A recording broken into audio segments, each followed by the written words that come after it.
तो ये बात पूरी जग जाहिर हो गई है कि सिर्फ संत आशाराम जी बापू जी को और उनके बेटे नारायण साईं जी को पैरोल नहीं मिलती, बाकी सबको मिलती है। कोई भी अपराधी है, कैदी है, वो शादी करने के लिए उसको बेल दी जाती है। हमने ऐसे कई अखबार में पढ़े हैं और न्यूज में भी देखा है। संजय दत्त भी जब शूटिंग करना चाहता था, पत्नी से मिलना चाहता था, तो उसको भी बेल मिलती थी, उसको भी पैरोल मिलती थी। ऐसे कई लोग हैं जिनको पैरोल मिलती है, सिर्फ संत श्री आशाराम जी बापू जी और नारायण साईं जी को पैरोल नहीं मिलती। और आप 12 सालों में आप बताइए मुझे कौन सा नेता बापू जी के पास आया? 12 साल पहले बापू जी के मंच पर नेता आता था, बताता था साधकों को, भक्तों को कि मैं आशाराम बापू जी का भक्त हूं, क्योंकि उसको वोट चाहिए होता था। और जैसे बापू जी पर यह आरोप लगा, झूठा केस बना, उसके बाद में एक भी नेता नहीं आया। तो अभी कौन सा नेता आने वाला था? कोई नेता। हमने कितने लेटर दिए, बोरे भर गए होंगे 12 सालों में। हमने किसी को नहीं छोड़ा, किसी भी बड़े अधिकारी, चाहे वो राष्ट्रपति हो, प्रधानमंत्री हो, मुख्यमंत्री हो, सबको दिए, बोरे भर के। इनके जिला कलेक्टर के बोरे भर गए, लेकिन उन्होंने आज हमको बापूजी को 12 साल में कोई भी राहत नहीं दी। तो इसके लिए कहीं न कहीं जनता को ही उठना पड़ेगा। मतलब उनको एलोपैथी से दवाई करनी है, बापूजी का ऑपरेशन हो वो चाहते हैं, और विश्व भर में ये साबित करना चाहते हैं कि आशाराम बापू 55 साल से जिस आयुर्वेद के बारे में बताते थे, जिसकी महिमा बताते थे, उन्हीं आशाराम बापू जी ने अपना ऑपरेशन करवाया। ये उनको सिद्ध करना है। अब कर्नाटक में भी ऐसे हुआ था। कर्नाटक के सरकार ने बिजली फ्री करके बोला था, और साथ में महिलाओं को बसेस फ्री किया था। हमारे राजे महाराजे पुराने जमाने में ऐसा नहीं करते थे, प्रजा को सशक्त बनाते थे, मजबूत बनाते थे, उनको अपने पैर पे खड़ा करते थे। लेकिन आज की सरकारें क्या कर रही है? लोगों को अपाहिज बना रही है। अब कर्नाटक का परिणाम मैं आपको बताता हूँ। जो बसें फ्री करने की वजह से क्या हो गया है, कॉलेज के स्कूल के स्टूडेंट्स को बस में बैठने की जगह नहीं मिलती है। महिलाएं बहनें जाके बस भर देती है और पूरे कर्नाटक का जो है भ्रमण करती है और दर्शन करती है भगवान का, देवी देवताओं का। और वो बच्चे बेचारे जो स्कूल कॉलेज जा रहे हैं, वो बस के बाहर हो गए। पूरे भारत भर के बहुत से लोग बीजेपी से बहुत ही उम्मीदें करते थे, पर ऐसा कुछ भी नहीं हो पाया जैसा होना चाहिए। इन्होंने सड़कें चमकाई, देश चमकाया, देश को चमकाने में लगे हैं, भौतिक उन्नति में लगे हैं। भौतिक उन्नति से इंसान सुखी नहीं हो सकता। इनको शायद पता नहीं, पर भौतिक उन्नति आप करिए, उसमें मना ही नहीं, पर साथ साथ में ये सब चीज़ें भी होनी चाहिए। जैसे आपने कहा, आयुर्वेद को बढ़ावा नहीं दिया गया, गो हत्या बंद नहीं हुई गई, स्कूलों में पाठ्यक्रम थोड़े थोड़े बदले गए, थोड़ा तो अभी भी मैकाले पद्धति का ही पाठ्यक्रम है। तो ये मूल में जो भूल है ना, उसको सुधारना पड़ेगा। और इस नमस्कार दोस्तों, मैं मनोज विद्यार्थी शंखनाद वन और देश वर्ल्ड चैनल पे आप सबों का तहे दिल से हार्दिक स्वागत है। आज मेरे साथ हमारे स्टूडियो में कुछ जो खास मेहमान हैं। सबसे पहले मैं अजीत जी को तहे दिल से स्वागत करता हूं कि उन्होंने काफी अपना कीमती समय निकाल कर हमारे बीच आए हैं। तो इनको सबसे पहले बहुत बहुत धन्यवाद आपका। आपका भी धन्यवाद। और दूसरा मेहमान जो है हृदय गुप्ता जी है, इनको भी मैं कोटि कोटि वंदन करता हूँ। हृदय जी, आपने भी काफी कीमती समय निकालकर आज हमारे स्टूडियो में आए हैं। तो सबसे पहले मैंने अपने जो 2 अतिथि थे, हमारे 2 मुख्य मेहमान थे, उनसे मैंने आपको परिचय करवा दिया है। लेकिन अब जो आज मैं जिस मुद्दे पे बात करना चाहता हूँ, वो मुद्दा है बापू जी को लेकर। आप सबको पता होगा, आप सबने संविधान के बारे में जाना होगा, कानून के बारे में जानते हैं, लेकिन आज जो मैं जिस मुद्दे पे बात करना चाहता हूँ, वो मुद्दा कुछ विशेष है। तो विशेष मुद्दा ये है कि आप सबने देखा हो कि बड़े से बड़े अपराधी हो, उनको पेरोल दिया जाता है, उनको पेरोल का अधिकार है। लेकिन बापू जैसे संत, जो एक निर्दोष संत है, उनको पेरोल क्यों नहीं दिया जाता है? यहाँ तक कि उनको इलाज करने के लिए भी उनको सही रूप से जहाँ इलाज करवाना चाहते हैं, उनको नहीं दिया जा रहा है। इसके पीछे का कारण क्या हो सकता है? तो सबसे पहले इसको लेकर मैं हमारे जो अजीत जी हैं, उनसे मैं पूछूंगा कि अजीत जी, आप मुझे ये बताइए कि 4 महीना पहले मुझे पता चला कि बापू माधव बाग में उपचार के लिए लाया जाएगा, फिर कैसा क्या हुआ जो बापू जी आने पाए? देखिए, ये बात पूरी जग जाहिर हो गई है कि सिर्फ संत आशाराम जी बापू जी को और उनके बेटे नारायण साईं जी को पैरोल नहीं मिलती, बाकी सबको मिलती है। कोई भी अपराधी है, कैदी है, वो शादी करने के लिए उसको बेल दी जाती है। हमने ऐसे कई अखबार में पढ़े हैं और न्यूज में भी देखा है। संजय दत्त भी जब शूटिंग करना चाहता था, पत्नी से मिलना चाहता था, तो उसको भी बेल मिलती थी, उसको भी पैरोल मिलती थी। ऐसे कई लोग हैं जिनको पैरोल मिलती है, सिर्फ संत श्री आशाराम जी बापू जी और नारायण साईं जी को पैरोल नहीं मिलती। और आपने अभी कहा कि 4 महीने पहले बापूजी आयुर्वेद उपचार लेना चाहते थे। तो देखिए, बापूजी ने जीवन भर आयुर्वेद का प्रचार किया है। आयुर्वेद उपचार अपने करोड़ों भक्तों को भी बताया और समाज के लोगों को। बापूजी का सत्संग विश्व के 167 से अधिक देशों में जाता था और ये 167 से अधिक देशों में बापूजी को फॉलो करने वाले लगभग सभी लोगों ने एलोपैथी दवाई लेना कम करके आयुर्वेदिक लेना शुरू कर दिया। तो बापूजी भी आयुर्वेदिक उपचार ही चाहते हैं। तो बापूजी को माधोबाग लाना था तो वहाँ के कोर्ट ने कहा था कि महाराष्ट्र की पुलिस और महाराष्ट्र की सरकार अगर अनुमति देगी और अगर वो जिम्मेदारी लेती है तो हम बापूजी को यहाँ पर उपचार करने के लिए हम भेज सकते हैं। तो यहाँ पर जब आए तो यहाँ एक रायगढ़ के एसपी के पास हमारा लेटर गया, हमारे लोगों ने भेजा, तो उन्होंने रिप्लाई भेजा कि बापूजी अगर यहाँ पर आते हैं तो बापूजी को आचार संहिता भी है, नेता मिलने आएंगे और साधक आएंगे, भीड़ करेंगे और हम उनको कंट्रोल नहीं कर पाएंगे। तो मुझे ये बोलना है कि जब बापूजी को अरेस्ट किया गया, जब बापूजी को जोधपुर जेल में रखा गया, तब सिस्टम पुलिस जहाँ की भी राज की हो, हर होटल में जाके देखते थे कि कोई बापूजी का शिष्य तो नहीं है। हर होटल में, हर लॉज में, हर बस स्टैंड पे, हर रेलवे स्टेशन पे, हर जगह पे जाके इतना इन्होंने कंट्रोल किया। तो इस तरह से कंट्रोल तो यहाँ पर भी हो सकता है, लेकिन यहाँ कंट्रोल करने की जरूरत नहीं है, क्योंकि 12 सालों में आप बताइए मुझे कौन सा नेता बापूजी के पास आया। 12 साल पहले बापूजी के मंच पर नेता आता था, बताता था साधकों को, भक्तों को कि मैं आशाराम बापूजी का भक्त हूं, क्योंकि उसको वोट चाहिए होता था। और जैसे बापूजी पर यह आरोप लगा, झूठा केस बना, उसके बाद में एक भी नेता नहीं आया। तो अभी कौन सा नेता आने वाला था? कोई नेता नहीं आने वाला था, ये छोटा मोटा कारण बनाया। दूसरा, बापूजी के साधक भीड़ करेंगे ऐसा भी कहा गया, लेकिन मैं पूछता हूँ आपको, आपके चैनल के माध्यम से मैं देश के लोगों तक पहुंचाना चाहता हूँ बात को, कि बापूजी के साधकों ने 12 सालों में किसी को परेशान किया हो तो बताइए। कोई परेशानी साधकों की वजह से हुई हो तो बताइए। नहीं हुई है। साधक एकदम शांत स्वभाव के होते हैं, बापूजी की आज्ञा में रहते हैं, बापूजी जैसा बोलते हैं वैसा करते हैं, कोई कानून की व्यवस्था नहीं बिगाड़ते। तो उनको उपचार के लिए आने देना चाहिए था। ये जो बहाना बना था वो उचित अच्छा नहीं था। हृदय जी, मुझे आप ये बताइए कि यहाँ पे एक एसपी ने लेटर लिख के दिया जज को कि भाई यहाँ पे अगर बापूजी को माधोबाग में इलाज के लिए अगर भेजा जाएगा तो यहाँ पे सिस्टम थोड़ा सा प्रॉब्लम क्रिएट हो सकता है। तो एक साधारण सा एसपी अगर इस तरह का बात बोल दे और जज इस बात को एक्सेप्ट कर ले, ये उचित है क्या? देखिए, जहाँ तक आपका इस बारे में कहना है, ये एसपी, पुलिस और जज, कानून आज के समय में सब ये नेताओं के अंडर में होते हैं, सरकार के अंडर में। तो ये सरकार का जैसा निर्देश जाता है ये वैसे ही करते हैं, ठीक है ना। तो अब ये कहीं न कहीं जो सरकारी तंत्र है, केंद्र सरकार मैं कहूँगा सीधे, तो ये कहीं न कहीं ये चाहते ही नहीं है कि बापूजी को उचित उपचार मिले। बापूजी देखिए, अभी आपको सभी को पता है, सारी दुनिया को पता है कि बापूजी ने कहा कि मुझे आयुर्वेदिक ट्रीटमेंट लेना है, लेकिन बापूजी को मना किया गया, नहीं आप अंग्रेजी ही लीजिए, एलोपैथिक ही लीजिए। अरे जिस संत ने आयुर्वेद का जीवन भर प्रचार किया और आयुर्वेद की महत्ता को जानते हैं, आप उसको ही कह रहे हो कि आप एलोपैथिक लीजिए, अंग्रेजी लीजिए। ये कितनी बड़ी मूर्खता है, ठीक है ना। तो ये अभी जैसे आपने कहा कि एसपी ने नहीं दिया, एसपी ने बहाना बनाया कि यहाँ कानून व्यवस्था भी, ये सिर्फ बहानेबाजी के चोचले हैं, ठीक है ना। क्योंकि पुलिस को भी डर लगता है कि अगर हमने इस तरह से ऑर्डर दे दिया तो हमारी बदली कर दी जाएगी। तो ये सब कुछ एक बहुत बड़ा ड्रामा है। लेकिन आज भी बहुत दुख और शर्म की बात है कि अगर जेल में कोई कैदी है तो ये सरकार की और जेल की जिम्मेदारी होती है कि उसको किसी तरह की तकलीफ न हो। हमने 12 साल से देख लिए, हमने कितने लेटर दिए, बोरे भर गए होंगे। 12 सालों में हमने किसी को नहीं छोड़ा, किसी भी बड़े अधिकारी, चाहे वो राष्ट्रपति हो, प्रधानमंत्री हो, मुख्यमंत्री हो, सबको दिए, बोरे भर गए। इनके जिला कलेक्टर के बोरे भर गए, लेकिन उन्होंने आज हमको बापूजी को 12 साल में कोई भी राहत नहीं दी। तो इसके लिए कहीं न कहीं जनता को ही उठना पड़ेगा। अच्छा, एक अहम सवाल आप लोग से जो बात करके मुझे समझ में आ रहा है कि बापूजी आयुर्वेदिक ट्रीटमेंट ही क्यों चाहते हैं और सरकार बापूजी को आयुर्वेदिक ट्रीटमेंट देना क्यों नहीं चाहती? क्योंकि कई बार बापूजी जब बीमार ज्यादा काफी सीरियस हुए तो उनको फट से एम्स में जाने की अनुमति देता है सरकार, लेकिन माधोबाग क्यों नहीं लाना चाहता सरकार?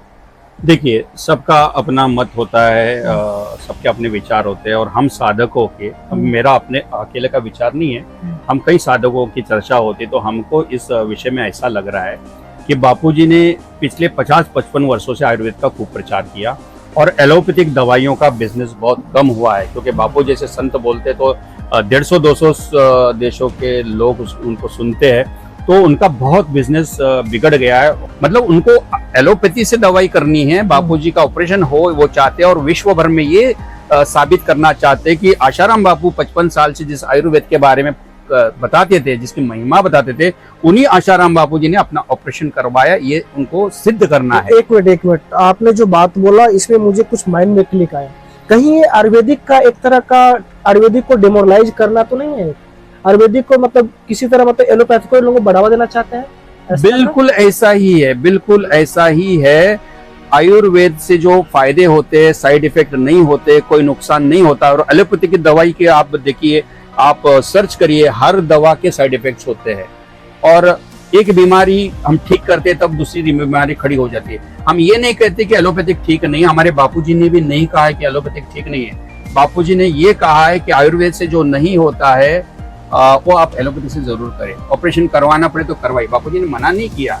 लेकिन बापूजी ने ये कहा है कि आयुर्वेदिक इतनी अच्छी पद्धति है, उपचार पद्धति हमारे देश की है, जिसमें खर्चा भी कम होता है, पैसे भी बचते हैं, स्वास्थ्य भी अच्छा रहता है, साइड इफेक्ट भी नहीं है। इसलिए बापूजी ने इसका प्रचार किया। लेकिन विदेशी कंपनियों का नुकसान होने की वजह से ये अभी अड़े हुए हैं कि बापूजी का ऑपरेशन करा कर ही छोड़ेंगे।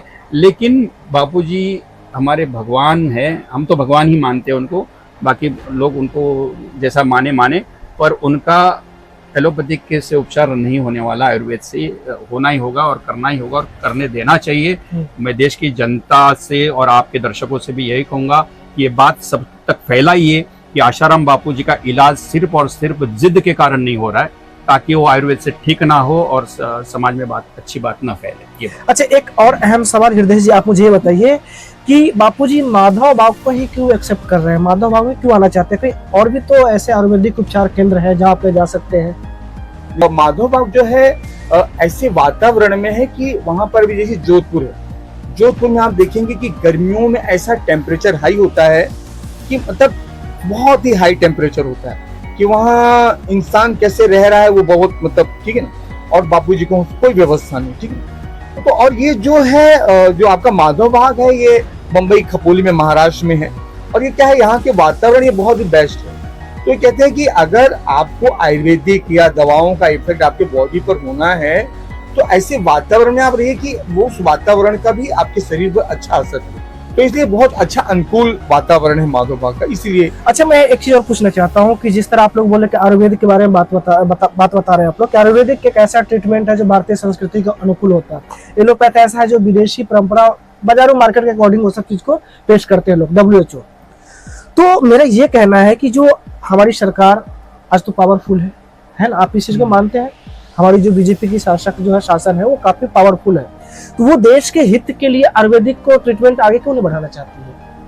आयुर्वेदिक का क्रेज तो बढ़ाना चाहिए। अगर आयुर्वेदिक का क्रेज अगर बढ़ता तो यहाँ पे इकोनॉमिकल कंडीशन भी अच्छा बढ़ सकता था। यहाँ पे आयुर्वेदिक के जो चिकित्सा के जो औषधि जो होते हैं, जिसे औषधि बनाया जाएगा, वो सब का भी यहाँ पे उपचार किया जाता, खेती किया जाता, तो इससे हमारे देश का अर्थव्यवस्था और स्ट्रांग हो सकता था। तो इसकी तरफ सरकार का ध्यान क्यों नहीं है?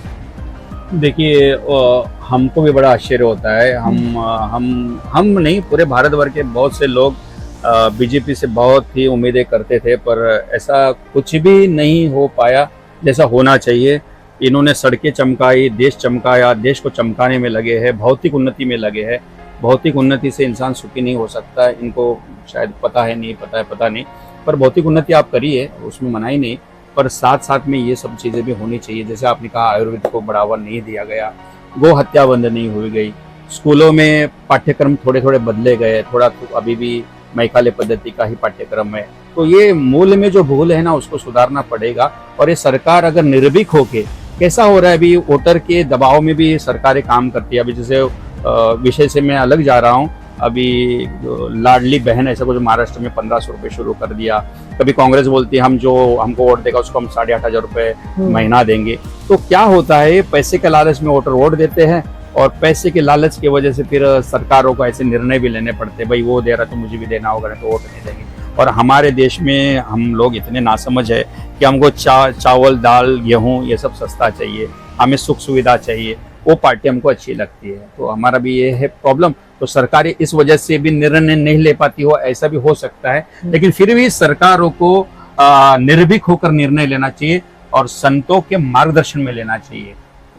सरकारों को ये समझना चाहिए कि राज सत्ता से बड़ी धर्म सत्ता है। लेकिन आज हमारे देश की स्थिति बिल्कुल उल्टी है, धर्म सत्ता को कोई भी हाँ, जैसा आपने पूछता बताया नहीं कि धर्म सत्ता हमारे लिए बहुत ही इम्पोर्टेंट है, लेकिन आजकल जो भी नेता है, जो भी युवा है, खासकर जो संतों के शरण में नहीं गए हैं, वैसे युवा से अगर बात किया जाए तो हर युवा जो है ना राज्य सत्ता की बात करता है, धर्म की बात कोई करता ही नहीं, विकास की बात करता है। विकास कैसे होना चाहिए?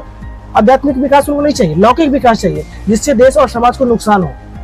तो आज के युवा के जो एक मन में ये जो भरा गया है कि हमें आध्यात्मिक विकास नहीं, अगर किसी भी नेता से बात करेंगे तो सीधा बात करता है कि भाई धार्मिक एंगल इसमें नहीं लाना, धर्म की बात नहीं करना। लेकिन उनको समझ होना चाहिए कि धर्म के बिना तो देश चल ही नहीं सकता है। क्या आपको ऐसा लगता है कि धर्म के बिना देश चल सकता है? नहीं, देखिए जो बोलते हैं ना धर्म धार्मिक बातों को मत लाओ, ये लोग नासमझ है, क्योंकि धर्म तो एक ही है, सभी का है, सभी के हित के लिए, सबके मंगल के लिए। धर्म क्या है जिसको समझ में नहीं आता वो हिंदू मुस्लिम सिख ईसाई में जाता है, लेकिन धर्म ऐसा नहीं है। सत्य को धर्म कहा गया है, अच्छे मार्ग को धर्म कहा गया है, ये जाकर हमको अध्यात्म से ही पता चलता है। और अभी जो आपने बताया लौकिक शिक्षा अभी पढ़ाई जाती है और इसमें में लोगों की रुचि है, और ये कई सालों से हो रहा है, मतलब अंग्रेजों के जमाने से लेकर अभी तक के लौकिक शिक्षा पर सब आधारित है। वही बात है, ये गंजे आदमी को कंघी बेचने वाली पढ़ाई हो रही है, तो उसकी वजह से सब चल रहा है। अच्छा हृदय जी, एक चीज मुझे बताइए, अभी कोरोना काल आया था, कोरोना काल में चाहते तो शायद मुझे ऐसा लगता है कि सरकार अगर चाहती तो आयुर्वेदिक का क्रेज बढ़ा सकती थी, लेकिन बढ़ा नहीं पाई। क्यों? क्योंकि इसका जो रिपोर्ट आया था, बहुत ऐसे आयुर्वेदिक उपचार था उस समय जो जगह जगह पे लोग काढ़ा पिलाया करते थे, उससे लोग कोरोना काल में ठीक हो जाते थे, लेकिन उसकी प्रचार प्रसार नहीं हुआ। लेकिन जो एलोपैथिक हुआ उसका प्रचार प्रसार अच्छा खासा हुआ। देखिए कहीं न कहीं देखा जाए तो हमारी जो सरकार है, इन्होंने विदेशियों से हाथ मिला लिया। आप रिसर्च करेंगे सब समझ में आएगा। अच्छा एक अजीत जी, मुझे एक चीज और बताइए आप, जो लोगों की सोच हो गई है, जैसे आपने देखा होगा दिल्ली में जब इलेक्शन हुआ था तो वहाँ की सरकार ने लोगों को बिजली फ्री कर दिया था, बहुत पानी फ्री कर दिया था, बहुत सारी चीजें जो अपना वोट बैंकिंग बनाने के लिए लोगों को फ्री कर दिया। आज आपने जैसे लाडली बहन वाली बात बताई, 1500 रुपया महीने का, कांग्रेस का जो मैनिफेस्टो था उसमें था कि हम 8,500 रुपया पर मंथ देंगे। तो इस तरह के लालच देकर लोगों को जो बड़गलाया जा रहा है और लोगों को एक लालच दिया जा रहा है, तो इससे क्या देश का अर्थव्यवस्था मजबूत होगा या कमजोर पड़ेगा?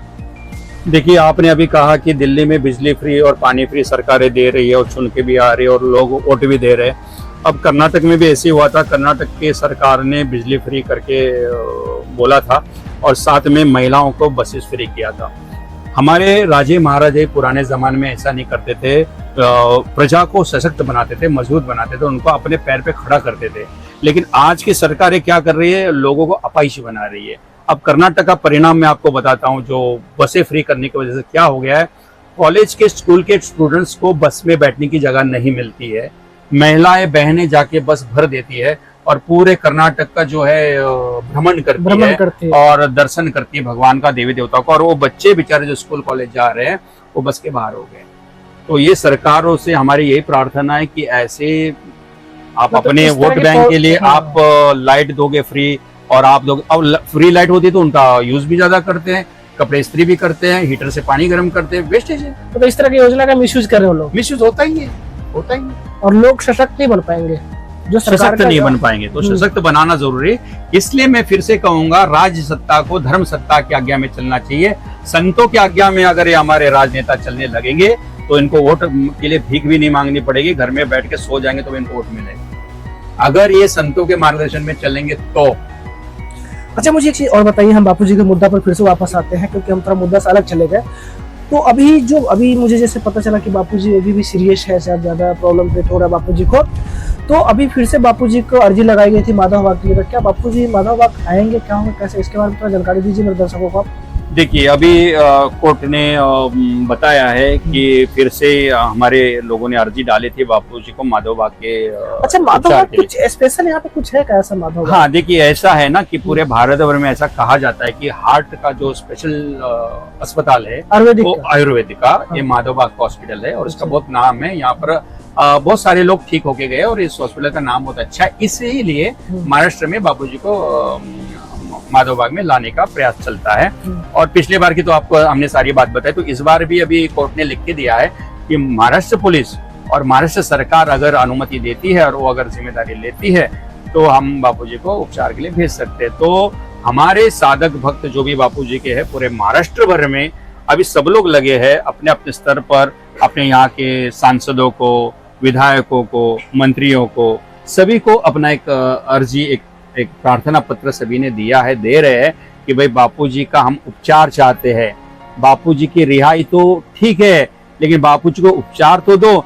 आतंकवादियों को उपचार करने के लिए देते हो, नेताओं को देते हो, एक्टरों को देते हो, गुनहगारों को देते हो, लेकिन एक 55 वर्षों से देश की सेवा करने वाले 87 वर्ष के बुजुर्ग संत को उपचार करने के लिए नहीं देते। और ऐसे कारण बताकर हमने प्रार्थना दी है कि इस बार हमारे बापूजी का उपचार माधोबाग में होना चाहिए। सभी को अर्जी दी है, अब आगे क्या होता है हम देखते हैं। अच्छा, एक और सवाल है, आपने बताया कि माधवबाग का जो हॉस्पिटल है आयुर्वेदिक के लिए बहुत ही अच्छा है, तो इस तरह का फैसिलिटी, इस तरह का सेंटर और जगह जगह खोले जाए, इसके लिए सरकार कोई कदम नहीं उठा रही है? देखिए, माधवबाग के अनेक ब्रांचेस भी है। माधवबाग जो हॉस्पिटल है इनके अनेक ब्रांचेस भी है, और सरकार को इन चीजों को बढ़ावा देना भी चाहिए। और कई नेता अच्छे काम कर भी रहे हैं, कई नेता नहीं कर रहे, कई लोग ध्यान नहीं दे रहे। इनका ज्यादा फोकस है कि भाई हमारा वोट बैंक है, लोग नाराज ना हो जाए। लोगों को खुश रखने के चक्कर में सब अच्छे काम कार्य नहीं कर पाते, तो इनको थोड़ा सा निर्णय लेकर करना चाहिए। अच्छा हृदय जी, मुझे बताइए, आप मेरे चैनल के माध्यम से आप क्या कहना चाहते हैं, साधकों को किस तरह इकट्ठा करना चाहते हैं, और जो बापूजी का जो उपचार का जो प्रतिक्रिया है, जो बापूजी को कोर्ट से जो भी है उनको लेना है, लेटर लेना है, और जो भी कोर्ट डिसीजन देगा उसके अकॉर्डिंग बापूजी को यहाँ पे माधवबाग में इलाज कराया जाएगा। तो साधक ऐसा क्या करे जो बापूजी को, मतलब सरकार के ऊपर कुछ ऐसा प्रेशर आए और सरकार इस चीज को समझे और बापूजी को उपचार के लिए माधवबाग में भेजे? देखिए, बहुत अच्छी बात आपने कहा। देखिए, जहाँ तक मैंने जो 12 साल का रिसर्च किया है, उस रिसर्च में ऐसा ही हुआ है कि हम लेटर देते रहे, हम रैलियां किए, लेटर दिए सरकारों के पास, मतलब कहते छोटे से अधिकारी से लेके हमने राष्ट्रपति, प्रधानमंत्री, मुख्यमंत्री सबको हमेशा साल में कई बार लेटर दिए। लेकिन क्या हुआ? हमारे लेटर पे सुनवाई हुई नहीं हुई। लेकिन अब कैसा है, हमने सब कुछ करके देख लिया। जहां तक मेरा अपना पर्सनल रिसर्च में बता रहा हूं, हम साधक जब तक एक साथ उठकर अपने हर क्षेत्र में, भारत के हर क्षेत्र में आपके जो भी सांसद हैं, मुख्यमंत्री हैं, प्रधानमंत्री दिल्ली में हैं, जो भी हैं, राष्ट्रपति हैं, आप वहां जाइए, लगातार वहां धरना प्रदर्शन दीजिए। जब आप धरना प्रदर्शन, और मुख्य यही रखना है, आपको शांति से करना है, ठीक है ना, कोई की कानून व्यवस्था बिगड़े नहीं, शांति से करिए, आप धरना प्रदर्शन दीजिए और मांग करिए कि हमारे बापूजी को माधवबाग में उचित उपचार मिले। बापूजी के माधवबाग उपचार के लिए हर एंगल से मैंने यहाँ अजीत जी से और हृदय जी से बात करने की कोशिश की, उन्होंने बताया भी। अब सवाल ये है कि भारत जैसे देश में, जो भारत का एक नाम सुनकर ये ऐसा लगता है कि ये हिंदुस्तान है, हिंदू राष्ट्र की कल्पना करते हैं, ऐसे देश में संतों के ऊपर इतना अत्याचार, एक पेरोल नहीं, बापूजी को उपचार तक नहीं दिया जाता है, आप क्या सोच सकते हैं? जो भी मैंने मुद्दा पर डिस्कस किया, मैं जो भी हमारे दर्शक है मैं उनसे अपील करता हूं, चाहे जो भी हमारे चैनल को देखते हैं उन सबसे मैं अपील करना चाहता हूं। तो दोस्तों, अभी आपने मेरा वीडियो देखा और सुना, आपको वीडियो कैसा लगा आप कमेंट के माध्यम से बता सकते हैं। आपका हर एक मैसेज को हम लोग यहाँ पे पढ़ते हैं और उसका रिप्लाई करने की कोशिश करूंगा। आप अपने मैसेज के माध्यम से आप मुझे बता सकते हैं कि ये गलत है, वो सही है, कुछ भी जो भी आपका दिल में आए वो आप मुझे मैसेज के माध्यम से आप मुझे बता सकते हैं। अगर कुछ सही आइडिया है तो आप मैसेज के माध्यम से मुझे आप दे सकते हैं, उस पर भी हम आगे डिस्कस करेंगे। और अगली वीडियो से कोशिश करूंगा कि आपके जो भी मैसेज है उसको पूर्ण तरीके से हम उसको एक्सेप्ट करें और उसके अकॉर्डिंग चले। तो सबसे पहले मैं आपको ये कहना चाहता हूँ कि जो भी हमारे देश में आज चल रहे हैं, जो भी सिस्टम चल रहा है, जो सिस्टम जो काम कर रहा है, क्या ये सिस्टम आपके लिए सही है या गलत? डिसीजन आपके हाथ में है, आप लीजिए डिसीजन और मैसेज के माध्यम से मुझे बताइए कि ये सिस्टम जो काम कर रही है, जो राजनीतिक दल काम कर रही है हमारे देश के, सही है गलत, इसके ऊपर भी आप लोग जवाब दीजिए। उसके साथ साथ बापूजी के साथ जो अत्याचार हो रहा है इसके ऊपर भी आप कमेंट कीजिए कि बापूजी के ऊपर इतना अत्याचार हो रहा है, बड़े बड़े अपराधी राजनेता न जाने कितने अपराध किए हैं, उनको तो बेल मिल जाते हैं, पेरोल मिल जाते हैं, मेडिकल के ऊपर उनको बेल मिल जाते हैं, लेकिन बापू जैसे संत, जो एक लड़की ने सिर्फ ये क्लेम लगाया बापूजी को कि बापूजी ने मेरे साथ ऐसा किया वैसा किया, उसकी बातों को सुनकर बापूजी को आजीवन, जो अपना सेशन कोर्ट है, सेशन कोर्ट ने आजीवन कारावास सुना दिया। लेकिन केस अभी सुप्रीम कोर्ट, हाई कोर्ट में चल रहा है।